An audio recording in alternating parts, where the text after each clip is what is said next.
aussi la présidente de la Fondation pour la Nature et l'Homme, qui jusqu'à il y a un peu moins d'un an s'appelait la Fondation Nicolas Hulot. Donc je succède à Nicolas Hulot à la tête de cette fondation, dont l'objet c'est de porter la transformation de nos modes de vie, de nos sociétés, la transformation nécessaire pour s'adapter aux défis climatiques et mener la transition écologique et solidaire à son terme. Restco, c'est le réseau de la restauration collective en gestion directe. Donc on accompagne et on représente les restaurants de collectivité, les cantines qui gèrent elles-mêmes leur restauration. Alors on les accompagne pour aller vers du mieux-être pour les convives dans nos restaurants, pour les salariés qui travaillent et puis également pour les agriculteurs et producteurs qui fournissent les produits que nous travaillons dans les restaurants de collectivité. Je suis le secrétaire général d'Agir pour l'environnement, qui est une association de mobilisation environnementale et dont le but est de mettre en relation finalement toutes les organisations qui travaillent sur un sujet donné pour peser et porter des demandes auprès d'industriels, auprès des élus souvent. Donc pour faire des mobilisations massives des citoyens pour faire changer des lois ou des pratiques. C'est primordial parce que c'est l'un des moyens qui permettrait à une large partie de la population d'accéder à une alimentation saine, de qualité, qui est bon goût en plus. La restauration collective, c'est plusieurs milliards de repas par an en France. C'est pour beaucoup de gens la seule occasion dans la journée d'avoir un repas équilibré. Au-delà de ça, c'est une façon, à la fois en termes d'éducation à l'alimentation saine, d'éducation au goût, de dynamisme renouvelé du tissu de production locale, bio ou durable. Sur les questions également de lutte contre le gaspillage, la restauration collective est un endroit où vraiment tout ça peut se passer, tout ça peut se développer. Alors, il y a deux raisons en fait qui font que le bio en collectivité est intéressant.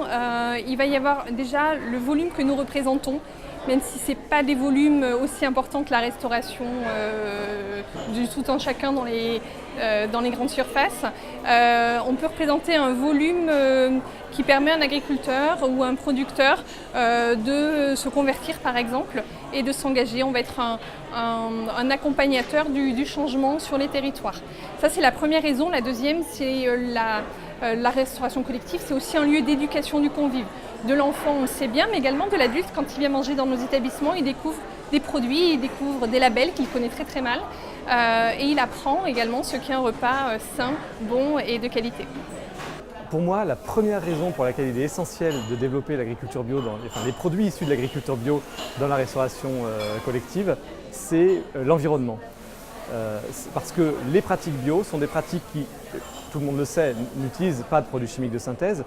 Non pas parce que c'est leur définition, mais parce que en fait, la bio, c'est mettre en œuvre d'autres méthodes agronomiques différentes de celles de l'agriculture classique. Et ces pratiques obligent pour fonctionner à ne pas utiliser de produits chimiques. Et ça a un impact énorme sur l'environnement. Et on voit bien aujourd'hui avec la chute dramatique de la biodiversité qu'on constate, que plusieurs études récentes ont encore constaté, avec on va dire l'extinction des oiseaux, mais presque, que le changement de pratique agricole est vraiment une priorité vitale pour l'humanité. Ensuite, il y a une deuxième raison qui est plus celle de la santé. Les enfants en particulier, ou les personnes âgées, ou les personnes qui sont dans les hôpitaux, parce qu'il ne faut pas oublier cette dimension-là de la restauration collective, sont des personnes très fragiles pour lesquelles il est important d'avoir une alimentation la plus saine possible. Et dans le cas des enfants, c'est crucial puisque c'est à cet âge-là qu'ils sont les plus sensibles aux perturbateurs endocriniens ou aux autres produits toxiques. Et donc c'est particulièrement important qu'ils aient une alimentation saine.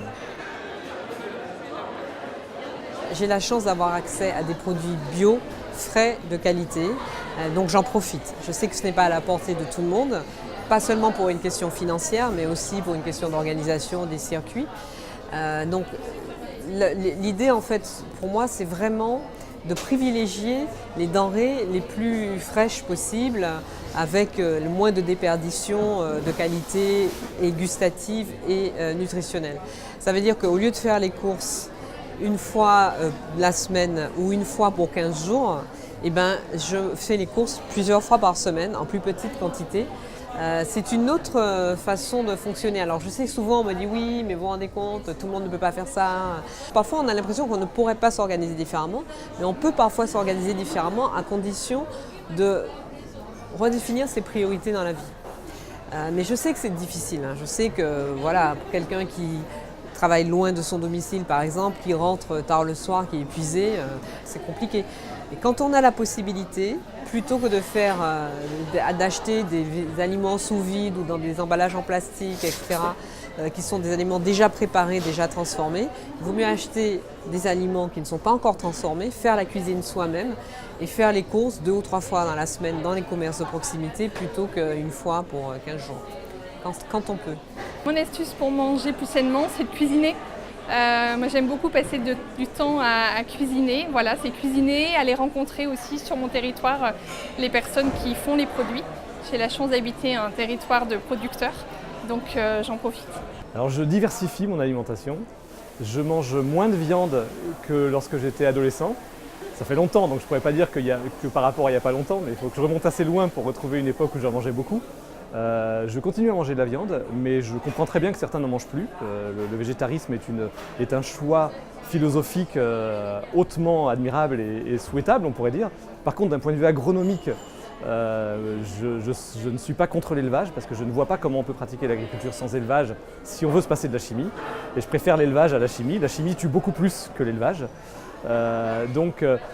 Je pense que c'est pas malsain de continuer à manger de la viande, mais de toute façon, il faut en manger beaucoup moins et on peut choisir de ne pas en manger. Et ne pas en manger ou en manger beaucoup moins, ça permet d'avoir une alimentation bien plus saine et ça permet en plus de dégager des moyens financiers pour pouvoir manger bio, pour pouvoir acheter des fruits et légumes, pour pouvoir acheter des produits frais et donc d'avoir une alimentation bien plus riche en éléments nutritifs.